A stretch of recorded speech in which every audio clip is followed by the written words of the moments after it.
All right, what's up, folks? We got a special thing going on for this recording. We have Jack Knoxville, the founder of the Trans Empowerment Project. As you all probably know, this is the organization that my stream has been benefiting over the past month. And we raised a whopping $3,600 for them. So I'm going to go ahead and give them a call on Discord, and we'll sort out all the technical difficulties on the way. So bear with me. Hello, Jack. Hey, how's it going? Good. I am so sorry to rush this. I didn't realize that you you had a hard stop, so that is completely on me. um, Trans right. we got No worries. we got chat here. They're excited. I think. I would hope. We raised a whole bunch of money. Yeah, y'all crushed it. Thank you so much. Yeah, I am actually like still like so pleasantly surprised right. by that. Nice. Yeah, chat's going ham. All right, I am gonna turn off the bot chat. No offense to y'all, nothing personal. Actually, it's incredibly personal. I don't want to derail the call too much with them. So, SFX will be not playing for the call. So this is your fault, chat. I just wanted to know that. I am really bad with interviews, so I hope that this goes 31 well. months on the week of my 31st birthday. But I feel Hell like I have yeah. a bit of a vibe as to like, or I have an idea of how the vibe might go. So, why don't you introduce yourselves? Talk about or yourself, excuse me. Oh my God, I'm getting off on the absolute correct foot here. But yeah, Jack Knoxville, welcome to the show, and thank you for making time for this. Why don't you go ahead and introduce yourself and talk about the Trans Empowerment Project to start with, if that sounds good to you. Yeah, absolutely. And thank you so much for making space and time for me, and also for being flexible on the scheduling. I know you and I have been going back and forth trying to work this out for a couple weeks now. So between all the sickness and scheduling and all the things, we made it happen. My So go incredible team. time management. Hey, we made it happen. That's all that matters. But yeah, so I will introduce myself. My name is Jack Knoxville. I use he and they pronouns. I'm the founder and executive director of Trans Empowerment Project. TEP is, it's we're almost at 9 years of this organization, which is madness. But I actually started Trans Empowerment Project in 2016, coming off of the first round of Trump stuff. And also at that time, I was living in Knoxville, Tennessee, where they were in the middle of the don't say gay mentality because, that's how they roll in the South. Um, and yeah, when I started the organization, I was only about a year into my own transition. Um, I I had gone through so many obstacles to try to transition myself. I finally found myself with access to health insurance for the first time as an adult and was super stoked because I could actually finally get on HRT. And unfortunately, I got fired from my job for transitioning. And Tennessee was a right to work state, so nobody cared Incredible. that that happened. Oh, yeah, it was awesome. And that year I went to I had gone to Pride. I'm not from Tennessee. I'm originally from New York, Okay. but I had gone to my first Pride event, and I really didn't see very much support for trans lives, which was disappointing. But then, like I said, when I lost my job, I mean, I was doing everything in my power to just have some semblance of income. So at one point, I was working 5 jobs. I was doing Uber, Grubhub, Lyft, slinging my artwork and then sign spinning for Metro PCS. And I mean, just literally anything I could do to make some money. Um, and then, yeah, I knew that my insurance was going to be ending, so I was like scrambling, trying to find some way to get HRT started before I lost my insurance.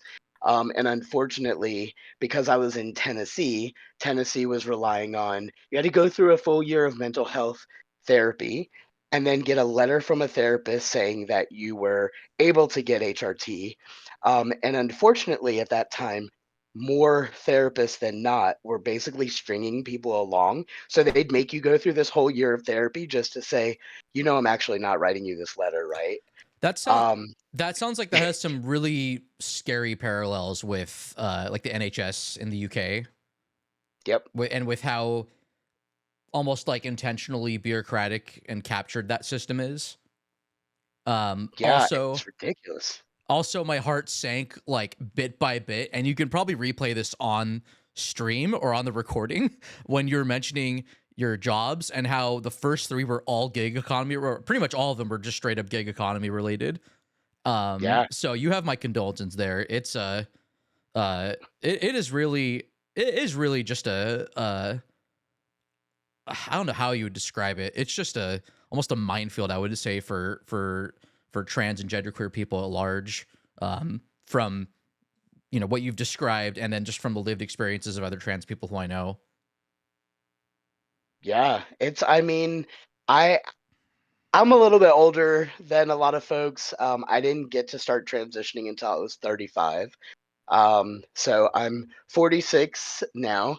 And yeah, I mean, just even trying to navigate HRT in the first place was so frustrating. I mean, not only was it frustrating because of all of the obstacles and whatnot, but I mean, at that point, I'm like, I am 35 years old. I'm pretty sure I have a very clear understanding of who I am. And to know that these arbitrary rules were in place and that they were just moving the goalposts because they could, was beyond frustrating. But again, I was in Knoxville, Tennessee, and not from that area, but I tried to find some way to get healthcare from somebody anywhere, basically.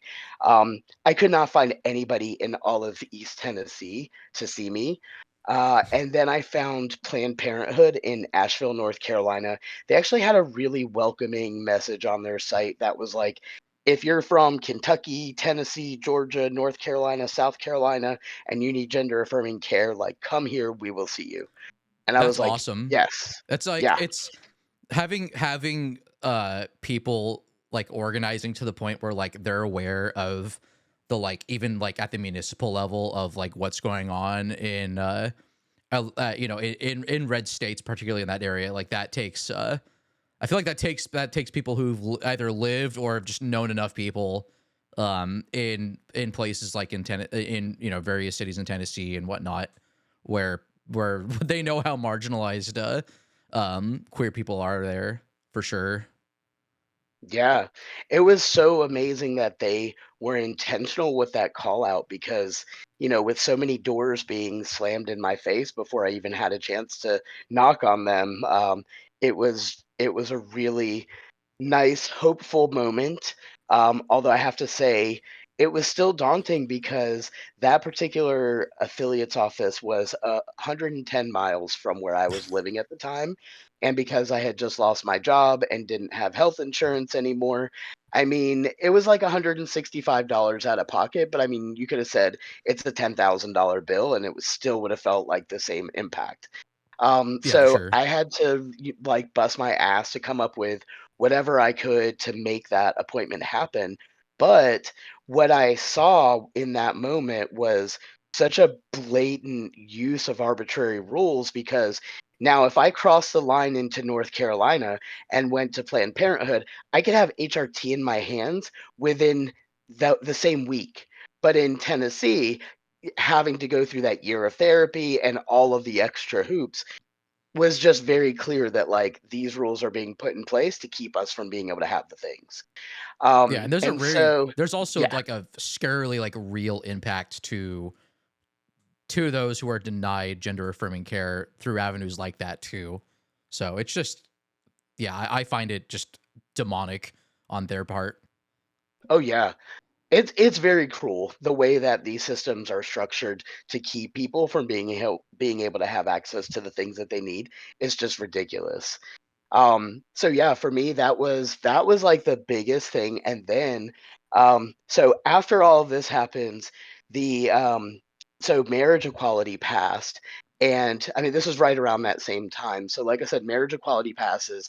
And again, I wasn't from Tennessee, but I was really excited to hear that they were going to have this huge rally in Knoxville because one of the couples who sued for the right to marry was actually from Knoxville. Oh, so And this is so, Obergefell you're talking about? yeah, Okay. yeah. Okay.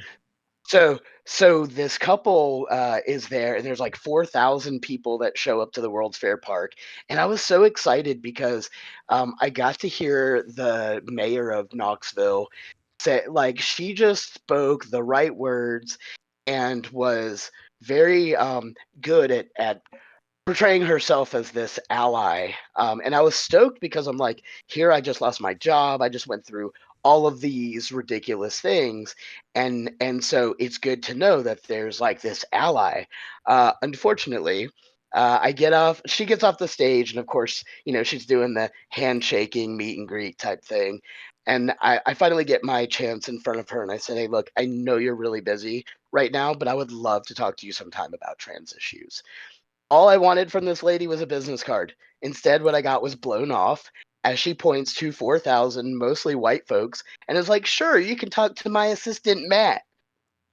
And I just had to like laugh out loud. Like, I'm really not about to play Where's Waldo. And so I was like, sure, let me get right on top of that. I said, hey, by the way, my name is Jack Knoxville. Have you ever heard of me? She said, no. And I said, well, you will. Um, and I had no idea what that meant, but I was pissed. I was so mad that like I can't even tell you. I felt like I was just seeing red. So needless to say, a couple of weeks goes by, and again, I'm doing all my Uber, Grubhub, Lyft stuff, and building websites for people and doing graphic design projects and stuff. And I see this little story pop up that it's like 3:30 on a Friday, and the story pops up from a local publication that says, uh, Madeline Rogero is running unopposed for mayor in Knoxville. And I said, the fuck she is. Sorry. And I shut my Oh no, you're fine. laptop. You're fine here. Thanks. Well, I shut my laptop. I got up, grabbed my keys, and went to the courthouse. And I literally ran around Knoxville, Tennessee for about an hour and a half to get the 25 signatures I needed to become the first trans guy to run for political office anywhere in the southern United States. Um, and that really started the journey of what has now become TEP as I started navigating all of the disparities that this community was being forced to deal with, especially in the local Tennessee area. But then the more that I was working on Tennessee, and as I started venturing into other organizations and whatnot, it really became apparent that this was more obviously way more than just a Tennessee issue.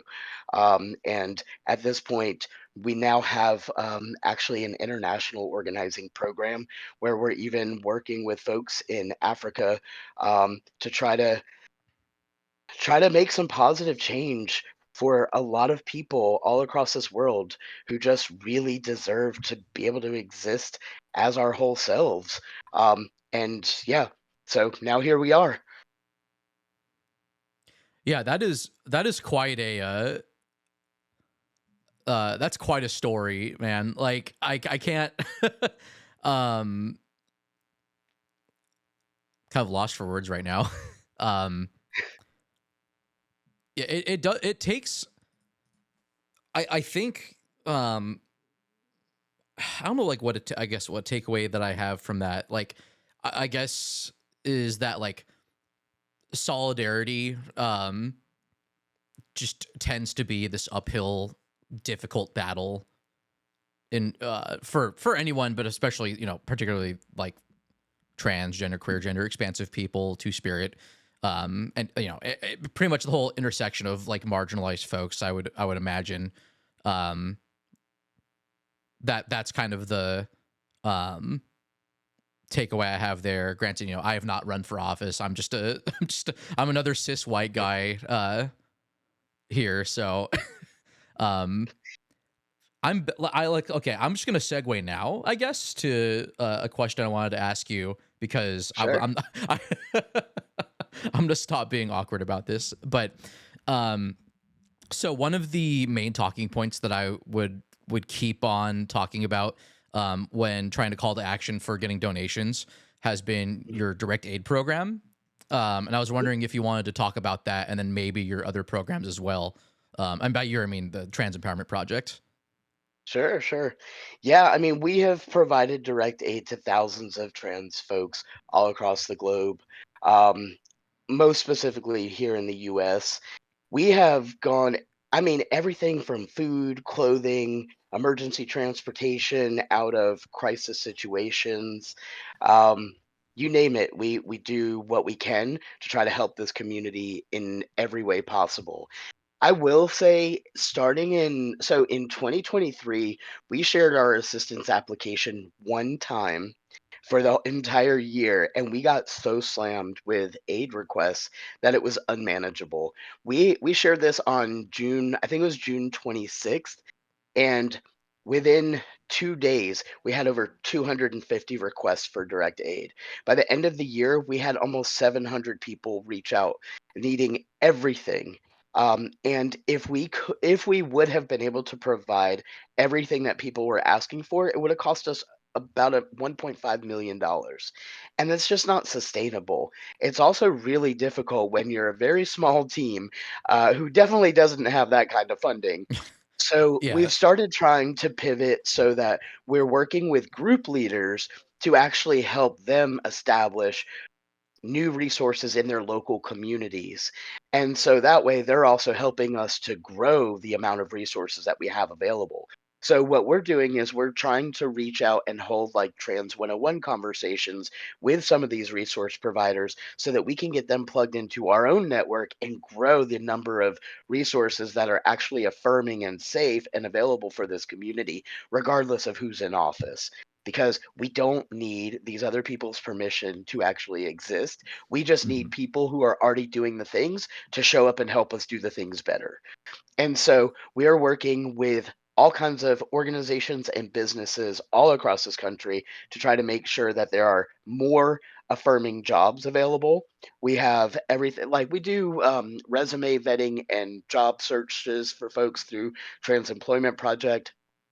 We also Right. have an inmate advocacy project that has had a pen pal program for the last 4 years. We've established partnerships in 4 different states with prison facilities to make sure that folks who are incarcerated in those states get access to gender affirming care.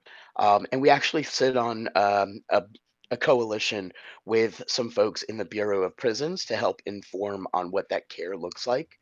On top of that, we recently just launched a microgrants program, and this is where we're also shifting some of our work to not so that we're not essentially like micromanaging how funds are spent, but instead we can just give folks the money they need so they can get the things that they need. So we just launched our first round of microgrants earlier this year. Our goal was to give 10 people $500 so that they could get out of situations of crisis into safer states, especially with the current administration that just came on. So our goal was to make sure that these folks had cash in hand by the time Trump finished his inauguration, and we almost met our goal. They all had cash in their hands within 2 days of the inauguration. But that being said, that's 10 folks whose lives are drastically being changed because now they have been able to get out of some of those red states where they were not safe into much safer environments. So that's where we've been putting a lot of our focus. But we also launched a program. We actually launched this on Halloween. It's called Quest Collective, and Quest Collective is really a gaming coalition, and it's about having fun because that's one thing that this community doesn't get to have enough of. There's very, very rarely do we hear about fun things that are created specifically for two spirit, trans, intersex, and gender expansive community members, Hmm. especially community members of color. And so through Quest Collective, what we're doing is every month we're spotlighting a new TTRPG that was created by somebody who's a part of this community, and we're playing their games. And that's it. That's literally all you have to do. Just come in and have some fun. play a game, you can invite your friends, you can play with other folks who are in our servers that may be looking for gaming partners and whatnot. But it's really just to put down that heavy stuff and to be able to lean into play, because play and rest, that is how we get out of crisis mode.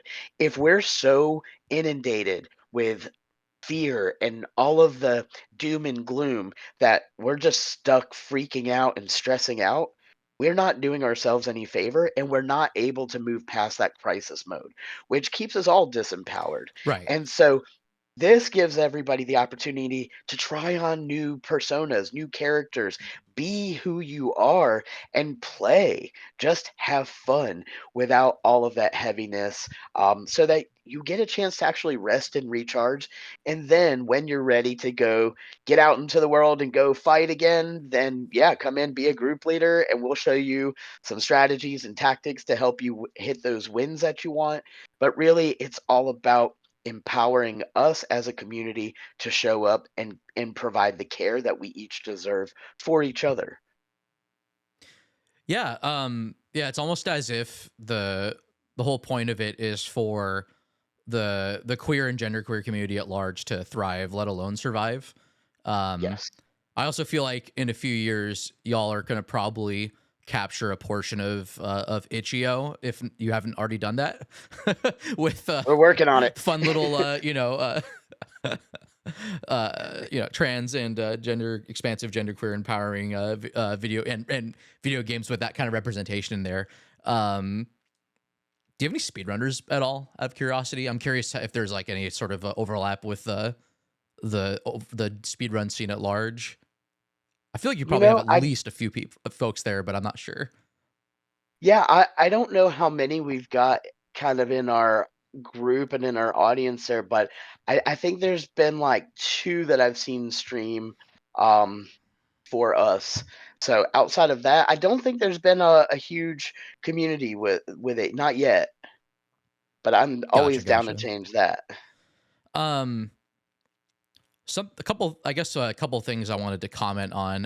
One, I think it's super admirable that you're at least in part tackling the carceral aspect of marginalized folks.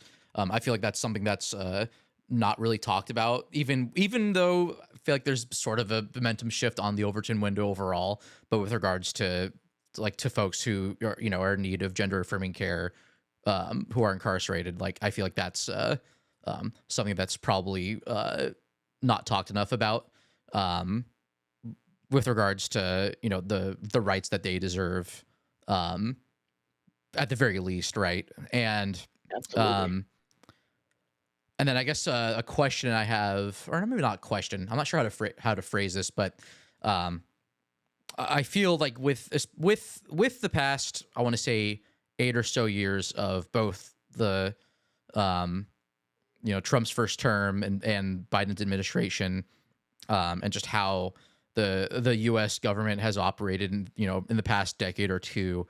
I feel that uh, Trump's second term really highlights the need um, for orgs like yourselves and other organizations that are for um,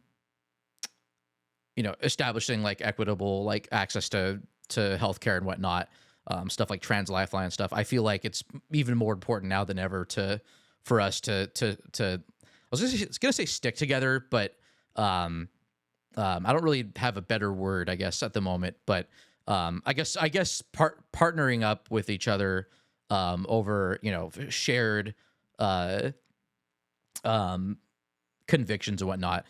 It seems just ever so more important now that the second Trump admin is now back in power. Um, I think I've seen mentions on the website that you work with like Trans Lifeline, Hmm. and potentially other pro genderqueer organizations. If you wanted to talk about that, Uh, I'm not sure what else you'd want to talk about, so I'll leave it to you. Sure. Sure. Well, we do have a coalition that we've been building called Squash the System, Okay. and it's the CIS system. But Squash the System itself is really our way of trying to create more cohesive conversations across folks who are doing this work on gender equity and who are specifically working to empower the trans community. So we do have partners with like advocates for trans equality. We do have connections with folks at Trans Lifeline who we've worked with quite a few times over the years. But there's several organizations that are a part of that space, including Shattering Glass is another one who we did some coalition work with on the Equal Rights Amendment, trying to get Biden to get the Equal Rights Amendment published before he left office, which he didn't publish. He acknowledged it, so that was something, but unfortunately, it wasn't enough. Because technically, the Equal Rights Amendment should be our 28th Amendment to the Right. Constitution, and that should be making sure that sex-based discrimination is not a thing. But again, unfortunately, the National Archivist didn't publish it, and so there's lots of challenges to the ERA right now, unfortunately. But yeah, we have partnerships with lots of organizations across multiple coalitions. I mean, everything from like the National Coalition for the Homeless. We've done some work with them, especially in opposition to the ruling that happened with Grants Pass, where they were trying to make it basically a criminal offense to be homeless. And that passed, unfortunately, and so there's a lot of threats that we are trying to navigate right now to folks who are houseless. And I mean, I spent most of my formative years living out of my backpack without having access to a safe and stable place to lay my head every day. I understand the challenges that exist for community members who are dealing with housing disparities, and then to compound those issues of, workplace issues, and then there's disabilities that you may or may not be navigating, and then all of the things. So, really, a lot of what I personally try to focus on is working to create trainings.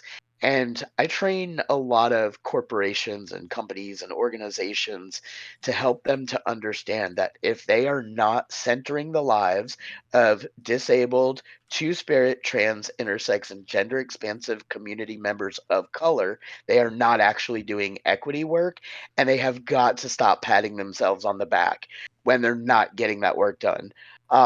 And so for us, it's really been about essentially drawing a line in the sand and creating some standards and helping people to understand that, like, we can create equitable models for everything in this world and actually get to a place of equity, but it's going to take everybody doing the work of like unlearning their biases and making sure that they are making commitments to be anti-racist and making sure they're actually learning our real histories, so we're not repeating these dumbass things that Yeah. And we keep seeing happen over and over again. yeah. Like, we really just have to get to that place of like holding ourselves and each other accountable for living our values.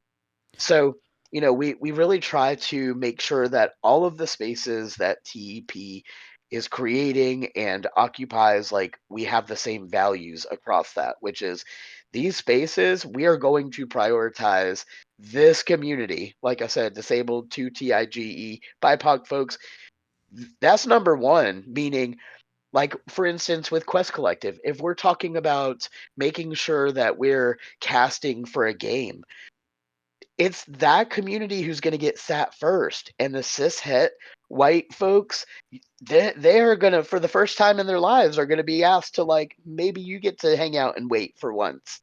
And but we see, like, even just making those little shifts, it is a big deal for a lot of people that they've never been asked to wait in their lives, and now how dare we ask such a heinous thing? But like, really, it's got to start with building that equity. We have to really all co-align on what equity is, so that we can create an equitable future, and then finally move ourselves off of this hamster wheel of hate.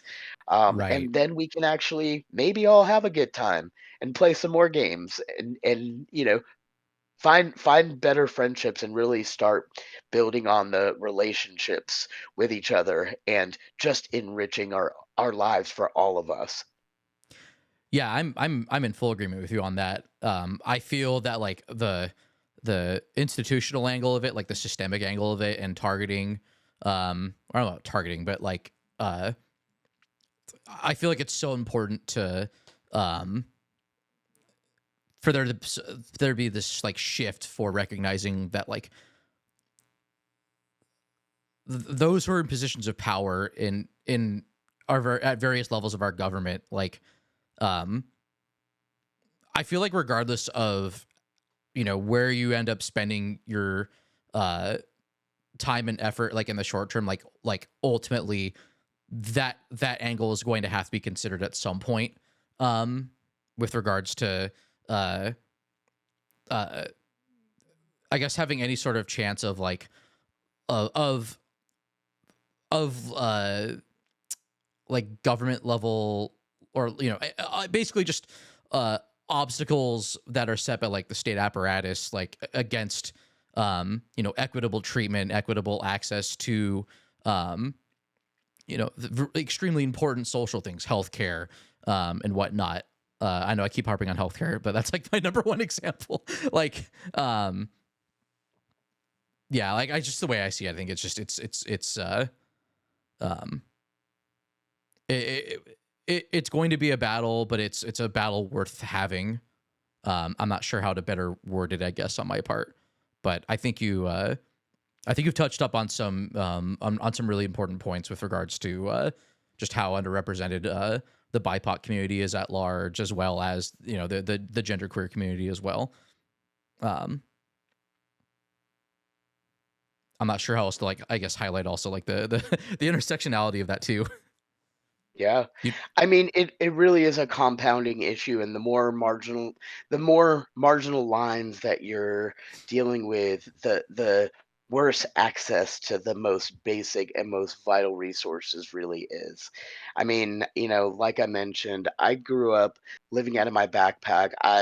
I didn't have a safe or comfortable home life, and that wasn't just because of my queer identity. That was just because of existing in the household I was existing in, right. unfortunately. And then, I was living in the South, and then, so that in itself shut a lot of doors to me.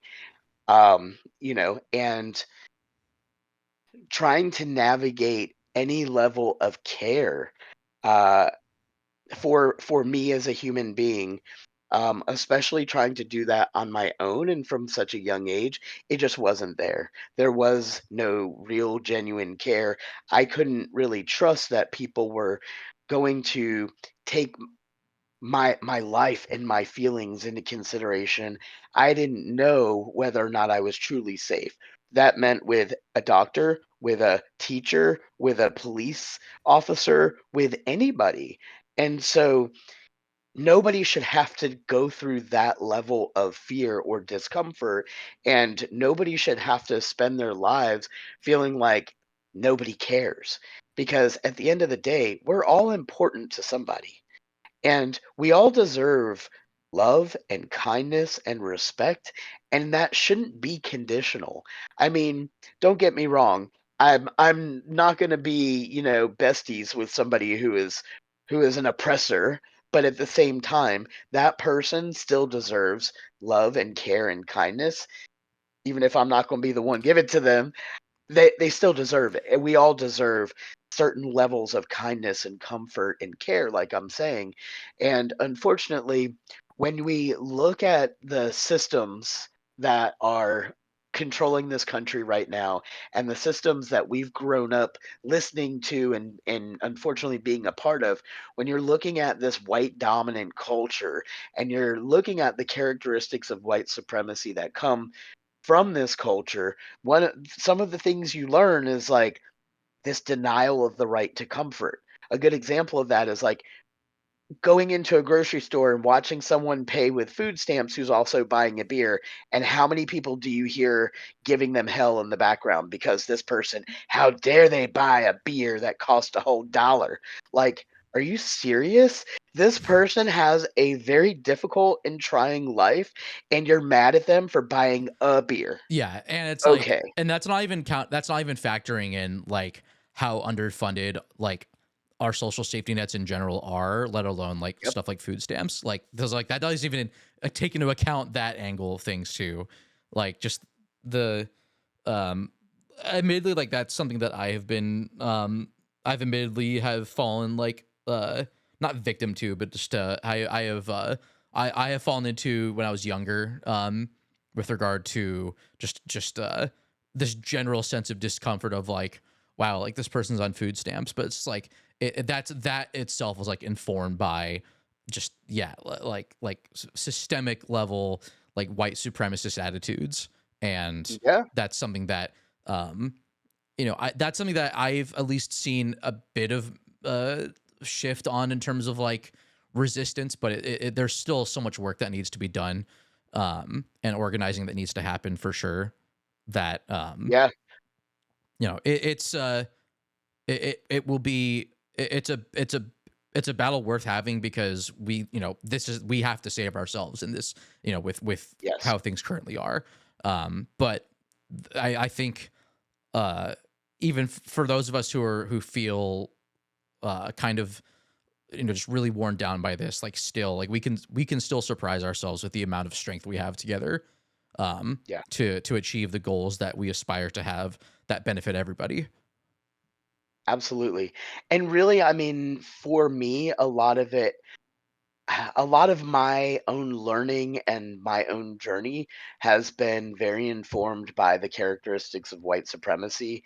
If y'all are not familiar with them, there's actually 18 characteristics that have been identified as essential behaviors that came about on the plantation, if you will. They are, behaviors that were designed to keep white supremacy in power, and they work very well as long as we uphold those behaviors. And so there's lots of ways to navigate that, but there is a website that is white supremacy culture.info, where you all can get familiar with these characteristics of white supremacy. But I mean, it's not even about what we are doing to other people as much as it's also about how much of this do we do to ourselves. Like, I am somebody, I love to paint, I love music, I love stuff like that, but I am my own worst critic, and I will stop myself before I even pick up a paintbrush because I'm like, it's gonna suck. This thing I want to paint is not gonna look the way I want it to, so I just shouldn't even do the thing. Hmm. That is me using perfectionism to hold myself hostage and not allow myself to create. So I have to stop doing that so that I can actually allow my brain the space to play and maybe make mistakes and get better at this painting thing if that's something that I want to do. Hmm. So, I mean, there's even, like I was saying, with these characteristics of white supremacy, I mean, we can look at those things and look at how we are using them against ourselves and how we're using them against each other, and like maybe we can stop. But I mean, it really does take being aware of these characteristics before you can actually stop doing them. And even still, like, nobody's perfect, so if you make mistakes, it's okay. We just have to keep learning and growing from them. And at the end of the day, it's really about, we if we keep ourselves accountable, just hold yourself accountable, and like, what was my responsibility in this situation? Did I perpetuate white supremacy? If so, let me not do that again. But simple things like just improving our learning around systemic racism and what all of that means can really make a huge difference. in what we're all carrying right now, because this is going to be a collective effort. If we're going to get away from this, whatever this vortex is that we've now entered, like, we really have got to work together so that we can get out of it successfully. And I think that we can get there. I think the biggest thing to know is like, for me personally, I feel like how I spend my time and how I spend my money is huge, right? Like, time is that one the most valuable currency that any of us have, because no matter who you are, you only have a very finite amount of time. Right. So I don't want to spend my time fighting with a bunch of trolls on the internet that's going to drain me and make me feel exhausted where I can't even function for myself. So I'm going to spend my time with the helpers, the people who are here, who are showing up, who actually want to move into and create that wonderful, equitable future that we want. That's where I'm going to spend my time. And I really implore a lot of folks, especially when you're feeling drained, don't give your time or your energy to people who are really only there to drain you. It's just not worth it. You You're can giving them the find attention that they want, and you're not advancing discourse. It's not praxis. Sorry to interrupt. no, 100%. You're exactly right. Yeah. Yeah. Keep going. I interrupted you. Oh, no, you're good. But, for me, I also feel like with the currency thing, right? Like, I also am not gonna go, like, spend my money at Chick-fil-A or Hobby Lobby, or I'm not going to buy a Tesla, because those people who are running those companies are using their profits to totally destroy any semblance of joy, comfort, okay, whatever that this community deserves. And like, so I can't go fund these folks either. Um, and I know that, like, yeah, there's been a lot of kind of back and forth on like cancel culture and stuff, but I think it's funny that the ones who scoff at it are also the ones who use it because they know it works. Mhm. So like, yeah, I'm a big fan of cancel culture. I mean, we've experienced McCarthyism Yeah, before, so why not turn it on its head? exactly. Yeah, yeah. But I think that we've got this. And the other thing for me is I can't sit here and wait to get permission for myself or other members of this community to be able to eat, for instance. We're just going to find the people that have food and let them know why we need it. And then we're going to help them understand why it's important for them to make sure all folks in this community also get access to that food. Right. And the same is true for all of it. Yeah, go for Especially it. when we have an infrastructure that produces enough food and nutrition to sustain this entire country, let alone like most of the planet. And yet, under the capitalist society that we live in and the structures that exist, people still starve. Like, there's no excuse. Yeah. I mean, there's $80 trillion in circulation on this planet right now. Mhm. So the fact that anybody is starving right now is shameful, minimally shameful, because there's literally no reason for anybody to be hungry right now other than the hoarding that happens on this planet. So you know what? We may not have the jobs and we may not have all of the power and the funding right now, but again, like, You're if we showing put our up. heads together, exactly. But if we put our heads together and we work together, we can create alternative access to the things that we need. So just because, door number one is closed doesn't mean that we can't go build door number two, and help ourselves get to where we need to be. But we just really have got to focus on making sure that we are showing up for each other and allowing people who have been fighting for so long to finally get the rest they need. And like, we can tag each other in, we can provide that support, and we can provide spaces. But for me, I will say, spaces like what you have created here, and having a community that is showing up when you're gaming, and just seeing the way that all of these folks came together to raise money for TEP on your stream. I mean, this is huge. You created a wonderful community that's full of support. I mean, I've just been watching the chat and I've seen the Chat. amount of support Can we get some and Joels in like chat? Celebrate yourselves, chat. there you go. Yeah. I Y'all mean, made this it's happen. huge. Exactly.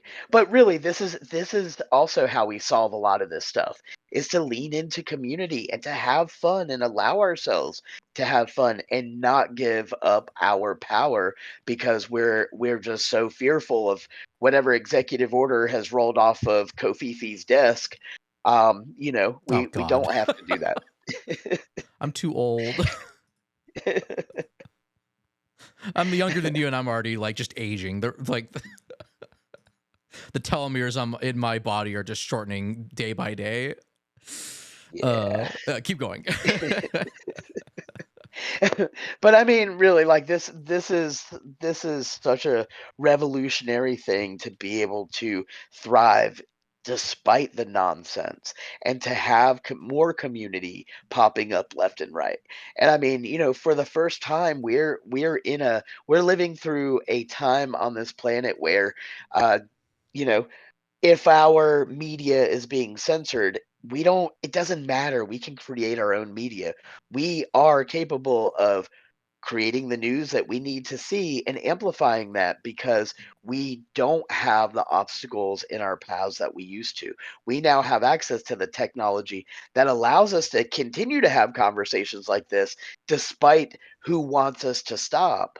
And so it's up to us to be the media. It's up to us to create new paths to resources that are going to make sure that we all get to thrive. It's up to us to lift each other up and to make sure that when our friends fall, we are there to catch them and that we keep empowering each other to keep growing because we can do this and we will do this. We may not have the same amount of money as these billionaire bros, but we are the people of this country. We make up that 99%. And I don't care what anybody says. That 99% has a hell of a lot more power than that 1%. But we have to remember this is our power and we can absolutely reclaim that power. We don't have to give that power up for any damn No, body. the Heritage Foundation is finite. The Chamber of Commerce is finite, and they rely 100%. on us for them to perpetuate this continued um, uh, system uh, that benefits the ultra wealthy and those who already just possess immense amount of power. Like it's up to us to really turn that on its head for sure. Absolutely. But yeah, I really just thank you all so much for the ways that you've already shown up for the organization and for this community. And I love the community that you've already created using your own channels. I mean, this is really going to be the key to helping everybody get through the next hopefully not too long. But obviously we've got another couple of years to deal with this. And I think that again, as long as we create more spaces for this community to exist peacefully, we got this. It may be hard, it may be challenging, but nobody's going to have to do it alone. Jack, I know it is you're coming up on your or you're pretty much at your hard stop here. I only have like two more questions for you if you have a little Sure, bit more time. sure. I guess this one's kind of like a two-parter, but where so transempowerment.org is the website for the Trans Empowerment Project. For those who are looking for more resources, I've linked to the microgrants page, the Quest Collective page, and the trainings page. Are there any other resources that I may have missed that are worth pointing out? Anything that you may have talked about already, or anything that we may have not had in this conversation, or like on the Trans Empowerment page itself? I know you have like FAQs and whatnot, but you might be able to point me and others in chat here and those who are watching, in a direction in terms of like organization or anything that you might consider important. That was a lot. I'm Sure. sorry. All good, all good. There's definitely some stuff. I have to see. There is a guide that I wrote a little while back. I will see if it's still on here. It should be on here. Oh, yeah. It's a guide to surviving homelessness. This actually Oh, gets okay. tends to get a lot of visibility on our Oh, I found site. it. I I'm gonna will. link it right Oh, now, cool, and cool, I'll cool. have all the links down in the description for the YouTube upload. So if you're wondering where that is, it'll be in the down there part.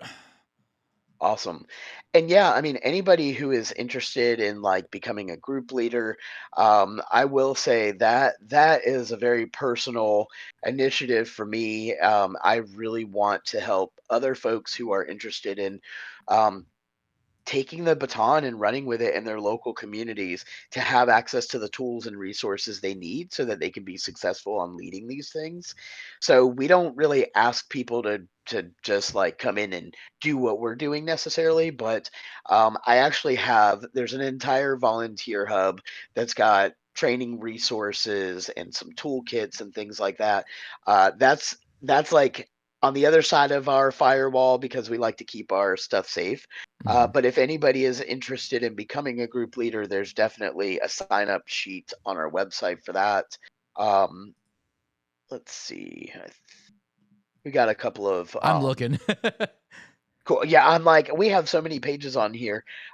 It's you can actually fill out. There's like a volunteer thing at the bottom of our website on the in the footer. It says like there's one that says make a donation and then a button that says Oh, volunteer. yep, I If you see it. fill out the volunteer thing on there, that'll get you connected to the group leader stuff. But with the group leaders, we meet on the second and fourth Thursday of every month so that we can all like strategize together and we talk about all kinds of cool things. Right now, we're in the middle of reading a book called Blueprint for a Revolution. If anybody here is interested in organizing, that is like my favorite organizing book. It's all about how like nonviolent tactics for overthrowing dictators. So it says like how to use what is it like Rice rice pudding, pudding Lego and men, Lego. and other non-violent techniques. Yes. That is my favorite organizing book. It's really amazing, actually. But we're doing a book club reading of that right now. We also do have multiple discords. If somebody wants to like just join our Discord and get connected to community stuff, just shoot me a message. My email is jack@transempowerment.org. I'll be more than happy to give you an invite into our Discord. But we do have multiple discords. We have a community discord, which is really just a space for community members who are looking for resources to connect with other folks in the community. There's just under 300 people in that space. And then we have our Influence for Good server, which is where our gamers and streamers hang out. And then yeah, for group leaders, we'll get you invited into our TEP Action Discord. So all of those are resources too. And then group leaders will also get access to.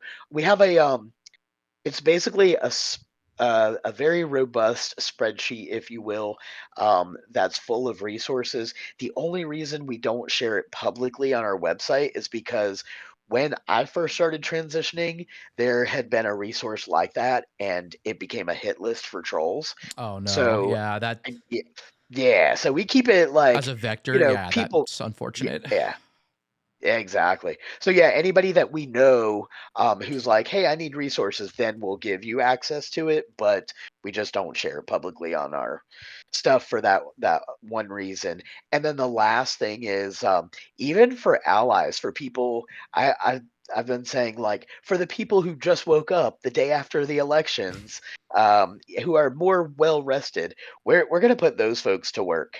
Those are the folks who are the most rested, which means they can do more of the heavier lifting. Right, right. But we have a program called Sisterhood, not Sisterhood. So it's SIS, not CIS of Sisterhood. And that program is really, especially for, it's more to target white cis women, especially to Hmm. help them to understand that like women are the supermajority of this country. Women are doing themselves no favors by trying to exclude other women from the tables. Whether you're talking about trans women, you're talking about black women or black trans women, Hmm. nobody is benefiting by excluding any of these demographics from these tables and from these conversations. So we're really trying to take, especially white women, to task for the ways that they're showing up and either growing the sisterhood or gatekeeping the sisterhood.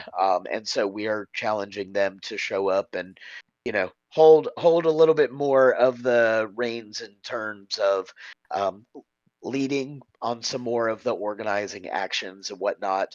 But we're going to be doing some like thanks and spanks for lawmakers who have shown up for the community.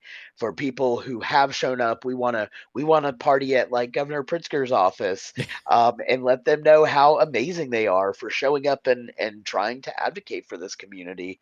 And then, of course, for folks who maybe don't have such affirming leaders, we've got some ways they can push back and kind of give into the spank side of things, Yeah, and how we can start holding Newsom's those folks accountable. Newsom's terms have been a disaster for the houseless community here in California, to say the least. Um, Sorry to interject there. So, No, yeah, go. Yeah, as progressive as he likes to posture himself, or as as a progressive-minded like neoliberal, I guess, like, um, ultimately, yeah, like it's if he several of his several policy positions he has have just been so counter to like what people of California actually stand for, and just the lived experience of the fact that our houseless population is so large in the state.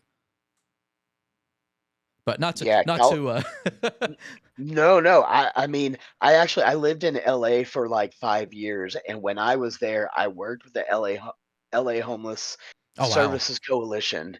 And at that time, the statistic was that there were 96,000 people in Los Angeles alone who were houseless, and it was double the homeless population of New York, Chicago, and San Francisco combined. that's And that's just wow, for LA. Yeah. that's astonishing. Yeah. I mean, I definitely understand the situation that exists in California. And you're right. I mean, like, but this has been a beef of mine for a substantial amount of time, is like, as I have moved into positions of power myself, and I mean, don't get me wrong, I am not some like hugely powerful person, but I have definitely found myself in rooms that I never would have been able to be in the past. But coming in and like being around some of these, especially nonprofit leaders, these progressive organizations, it's been so disappointing to watch. When I see organizations that rake in $640 million in a year and then tout themselves as being the largest provider of trans care while not actually providing any semblance of care to anybody, it's a Yeah, little frustrating, and too many times this is what we're up against, is like the people who are supposed to have our best interests at heart, they don't. And it's been really disappointing to watch. I mean, if we look at from 2020, right? Like in 2020, everywhere, Black trans lives matter. 2024, it's like crickets. 2025, not so much, because funding started drying up. So when people started defunding trans initiatives, all of a sudden all those progressive organizations that were cashing in on using those buzzwords in 2020, they stopped talking about us because we stopped mattering, because we stopped paying their bills. And that's the thing that irks the hell out of me, is like, I run this little organization, and I mean, I'll tell you right now, we our best year I think was 2022, or maybe 2022 and 2023, hmm because we did have a fundraising partner that was organizing amazing fundraisers for us, and we brought in maybe $400,000 in those years, which was huge. We hmm were able to help so many people, which was amazing. I actually had a full staff of people. My staff had health insurance. I mean, we were doing the thing. that's awesome. Wow, that's Yeah, not cheap. No, it's not at all. But I mean, we even made sure everybody had a 401k. We were trying to make sure that nobody worked over 36 hours because we want to live our values. Mm-hmm. And unfortunately, what happened was we had 2 good years of funding, and then all of a sudden, funding for trans lives stopped. It hit a brick wall. And so this started in 2024. All of a sudden, funding was gone. And when I tell you it was gone, like grants that we had already applied for and been promised, all of a sudden we Up were in hearing, smoke. oh, we're actually not going to be able to provide this funding for you now. And we lost our entire staff. And I almost had to start this organization over with like no money whatsoever. Meanwhile, I'm watching as all of those organizations that were in solidarity with us, supposedly, are no longer talking about trans issues. They're putting us at the end of their priorities list. They're not paying attention. They don't even care that there's already been, however many. I mean, like I can tell you right now, this year, just since January 1st, we have seen 656 anti-trans bills introduced across this country since January 1st. That's almost the same number of bills that we saw in all of 2024, and 2024 was the worst year yet. Yeah. So, I mean, this is just bonkers to me. And then especially to see the silence that has come since then. And we're talking about, I mean, there was an organization that I worked for. They're an environmental organization. I was I have never not had 2 jobs since running Trans Empowerment Project, except for the last maybe 9 months. Now, that being said, I worked for an environmental organization. I stopped working with them in May of 2023, and last year their executive director sent out an email saying, "Oh, our organization's own Jack Knoxville runs Trans Empowerment Project," so they could pat themselves on the back for being these wonderful allies. I didn't even work for them anymore, and they're taking credit for my work and That's patting themselves on the infuriating. back. Yeah, while doing nothing to invest in our Mm-hmm. community, nothing to make sure that like trans people are even seen. Like I had it out with them because of their blatant erasure of trans lives and talking about, news events like when Tortuga was murdered in Atlanta by the police while meditating under a tree. And this organization could not be bothered to say that this was a non-binary person of color. Instead, they just glossed over the whole thing because it didn't fit their narrative, and they felt like it would be too controversial to say non-binary.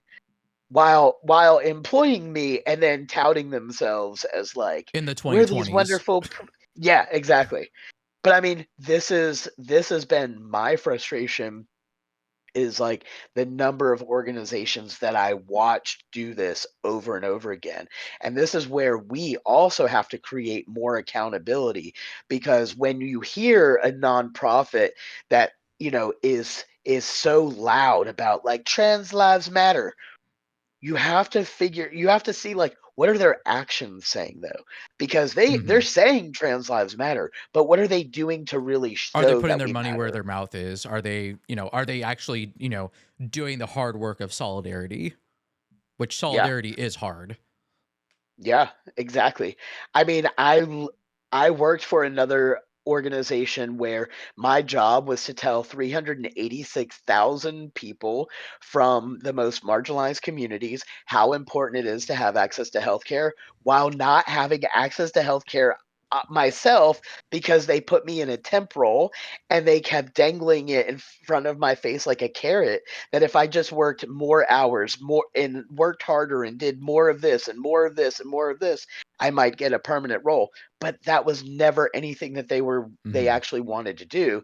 It was just their way of keeping me, committed to what they were doing. I literally worked over 100 hours in a single week, and then listened to this organization talk about how they were going to go try to find more trans people of color so that they could get this level of work out of us. Just actual like dark side level, like functional, the functional dark side of like rainbow capitalism. Just Yeah, exactly. So, God. really, like I'm saying, I mean, we have to start holding these people accountable, especially leaders. Leaders within the nonprofit sector, they become our leaders in larger sectors. They become elected officials. And a lot of these folks, especially that are in these executive director roles, that's their goal. They want to be elected officials. So, how are they actually treating their workers? Because I guarantee you, most of the time, it's not well. I mean, you can't you can't solve white supremacy using white supremacy, Yeah, no. but that's exactly what has been happening. Is for so long these progressive organizations have been like, hey, we shouldn't be doing things this way, but they're still doing them the same way themselves. And like, again, we will never get to that equitable future as long as we're allowing bad behavior to reign supreme. And so, keeping ourselves accountable and making sure that other people are living up to those standards, I mean, that is really the way to get to where we want to be, is definitely holding people to higher standards. We can't just let them go because, well, they show up some of the time or they say the right buzzwords, but if they're really harming people in the background, they got to go. Yeah, and like it's gonna take actual energy from I was gonna say the populace, but just from all of us to yeah, to, like to hold these people to task, and you know, we have to fight for our own values and our own ability to thrive too. Um, so yeah, I think you touch on a really important point of just for anyone who actually aspires to be in leadership or positions of power, like um it's dangerous just because of the ambition of like being in power, not just like, oh, like, what does that serve, like what does what does holding this office actually like accomplish, like what's the you know like do you have any actual goals that benefit um those at large, let alone and let alone the people who've supported you and helped elect you to office. Like it's got to be more than just that. Yeah, it does. And really, I think that it's just about us not being willing to accept the minimum. And we put up with such mediocrity in this country, from elected officials and beyond. I mean, it's kind of dumbfounding to me when I see that people bring so little of themselves. Like if you're a change maker, for instance, why wouldn't you put your everything into making that change happen instead of being like, I'm just going to show up for the paycheck? What in the hell is the point of gatekeeping when you're actually blocking that progress from happening? Sure, it's going to make you rich, but in the meantime, you're going to cause so many more people to be disempowered. And like, for a little bit of fame, a little bit of glory, an extra zero on a paycheck once in a while. Come on. We all deserve better than that. And if people aren't in those leadership roles for authentic reasons, leading authentically, then fire them. Get them out of Yeah, there. Don't, obviously we don't want to keep investing in failed leadership, but I mean, we have to really hold the line in this country, and that means everywhere, in capitalist groups, in nonprofit organizations, hmm, when you're looking at elected roles. I mean, there is and should be some real standards to what leadership looks like. I don't think you should be able to call yourself a leader just because you showed up.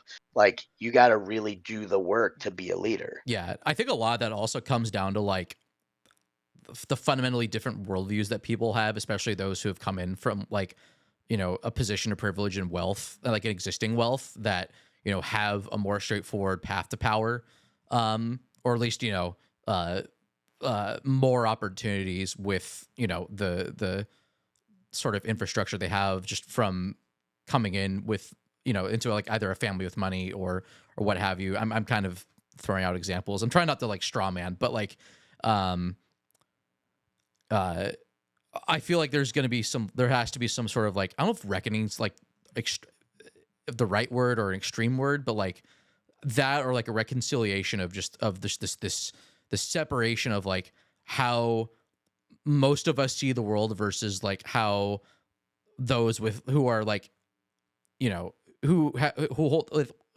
the who keep in mind like or want to, how am I trying to phrase this, like who see holding office and having that kind of power as sort of like an end rather than a means to an end, I guess. Like that's kind of a narrow lens I'm kind of viewing that through, I guess. But I don't know, that's just something that sticks out to me personally. Yeah. I mean, you really just have to want it for the right reasons. Yeah. I mean, if you're wanting to lead because it makes your ego feel good, you're not the right leader.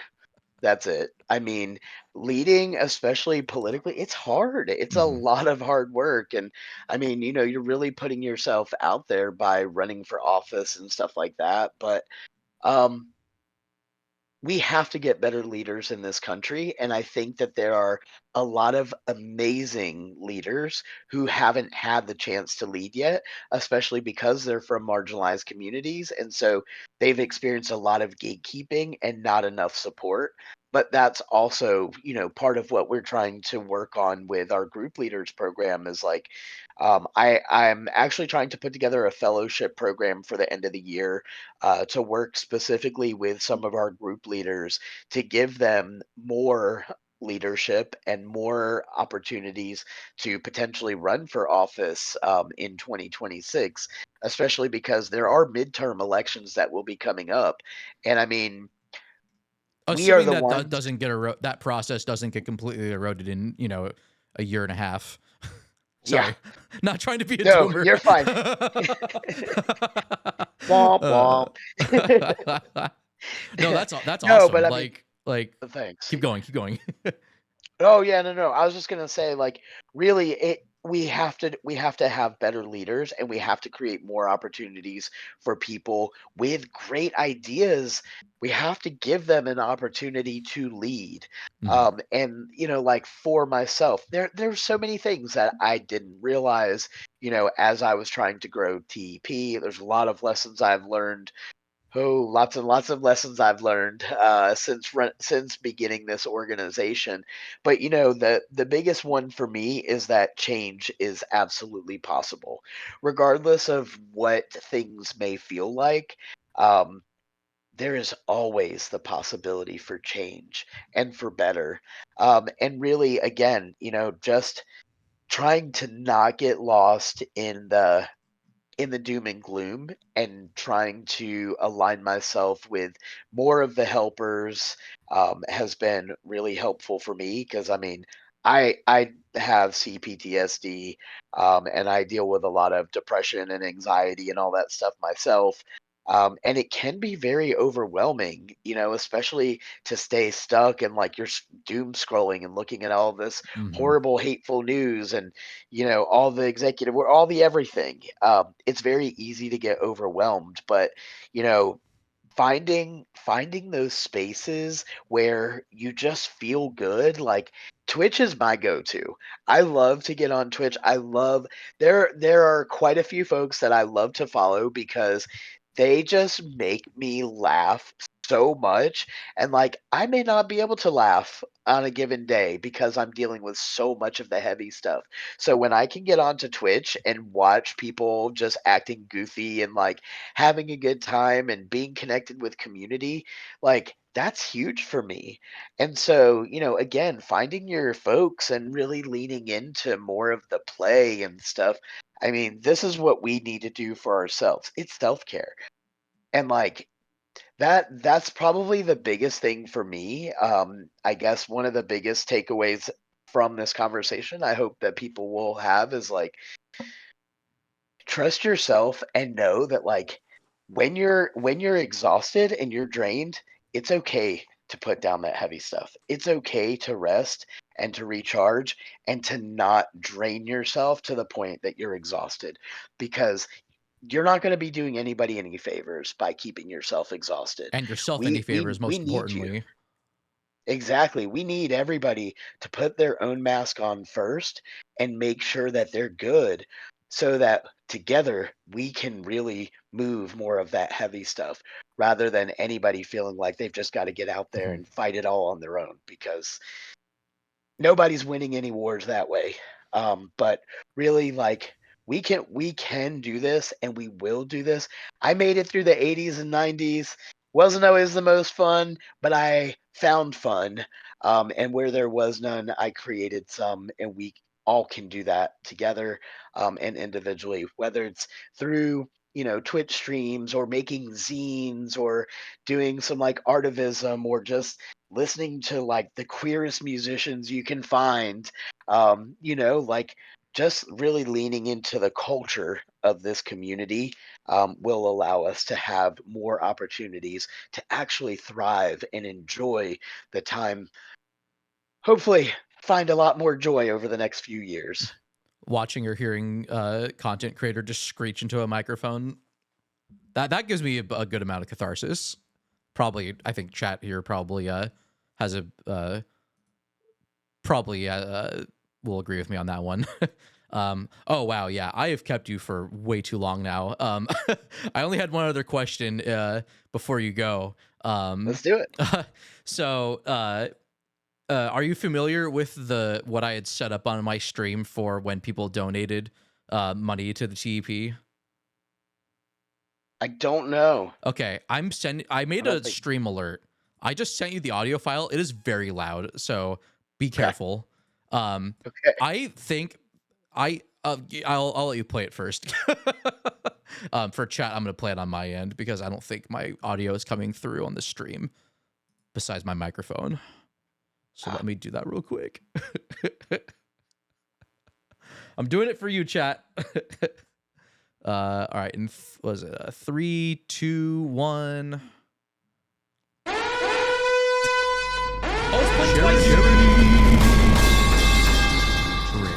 Empowerment. So I think that alone probably was responsible for at least 1,000 of the dollars raised. That's For awesome. like, I think that was like a value add to the stream. um. Anyways, Jack, thank you so much for your time. I hope you have a wonderful rest of your week. Stay empowered. I don't have a good tagline to end this on. um, you sound like a really busy guy, so I should let you go. You take care. If there's anything else you want to say before you go, feel free. You have the floor. Well, thanks. The only other thing I just want to say again is thank you so much to you and to everybody on your stream who showed up for us. And thank you all for hanging out with us tonight. I mean, I personally love conversations like this, but sometimes I don't know, maybe they're boring to other people. So I just appreciate you all being here and for all of the support that I mean, just the support I've seen coming from your stream alone is huge. So I really genuinely appreciate the hell out of every single one of you, and really would love to interact and engage with as many folks as are interested in dropping by TEP. We've got lots of fun stuff happening. If I haven't convinced you yet, please feel free to fill out any of those sign up forms on our website. And yeah, come hang out with us in Discord. And if you're into TTRPGs, we can definitely throw down. We're playing a game by Basil Wright this month called Dreaming, which is going to be a lot of fun. And then we have a game jam that we're putting together by the Okay. end of the month. So we're looking to give out a couple of prizes, and whoever wins the game jam, I think we're going to be playing their game for Pride. So you'll get lots of folks playing your game if you're the winner. But yeah, come join our community and let's hang out together. In the meantime, if y'all need anything from TEP, please, please, please don't hesitate to use any of the resources on our website, because we're here for all of you. So thank you again for your time. And yeah, thanks for making some space for this conversation tonight. Yeah, of course. I think chat is going to send you out with a bunch of trans rights sound effect redemptions. Sweet. Chat, I'll give you a countdown in 3, 2, 1, go. And then there's a little bit of delay, and then it should just come in. Fantastic, chat. I'm so proud of you. So I'll have a bunch of links to a lot of the various guides and programs. There's so many sound effects coming in. But you can find the Trans Empowerment Project at transempowerment.org. There will be a whole bunch of links in the description below if you're watching this on YouTube. You can email the Trans Empowerment organization. They have an email link at the very top of their website as well. I think they have like a contact form, and then there'll be links for if you are interested in volunteering or becoming a group leader, something that Jack has touched up on. So, Jack, have a wonderful rest of your night. Thank you so much for your time. And take care. Thank you so much, you too. Good night, y'all. See ya. Bye. Shout outs to Jack Knoxville of the Trans Empowerment Project. Really cool org. There's so much work to do that I can't imagine the amount that organization has burdened themselves with. And like, just from all the programs that he has mentioned, like I would not be shocked if they're like stretching themselves thin. So like every dollar amount counts. There'll be a donation link also in the description too. So everybody, thank you for watching, and trans rights.